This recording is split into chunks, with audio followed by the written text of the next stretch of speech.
প্রিয়াঙ্কা সর্দার। আমি ক্লাস 11-এ পড়ি। আমি নামাবেড়া সেন্টারের ছাত্রী। আমি বলতে চাই যে আমরা তো খুব মধ্যবিত্ত ফ্যামিলি নিয়ে বা ছেলে বলুন যাই বলুন আমরা থাকি, তো আমাদের খুব অসুবিধা হতো বা ভয় বলতে অনেকটা, তবু আমরা সাহায্য পেয়ে আগের থেকে অনেক ভালো আছি। এই যে পড়াশোনা করতে পারছি, যেটা আমাদের কাছে স্বপ্ন, পুরো এই প্রজেক্টটা চলছে বলে আমরা নিজেরা পড়াশোনা করছি, কিছু অন্তত শিখছি, যেটা হয়তো এই প্রজেক্টটা না চললে বা আমাদের পাশে না দাঁড়ালে আমরা পারতাম না।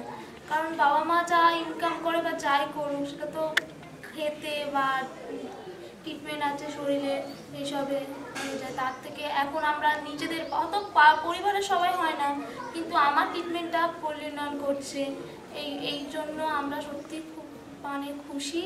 আর আমাদের ফ্যামিলিতে কী হয় যে মাধ্যমিক দেওয়া এর তো দূরের কথা, বা দেওয়ার পরেই কি ঠিক হয়েছে মেয়েদেরকে বিয়ে দিয়ে দেবো, আর পড়াবো না, আর সামর্থ্য নেই আমাদের, বিয়ে দিয়ে দেবো, যাই হোক ঝামেলাটা মিটে যাবে, এরকম একটা ভাবে। তো এই যে ঝামেলাটা তারা আর মনে করে না, এটা আছে বলে যার ফলে আমরা পড়াশোনা শিখতে পারছি, বা এরপরেও চিন্তা ভাবনা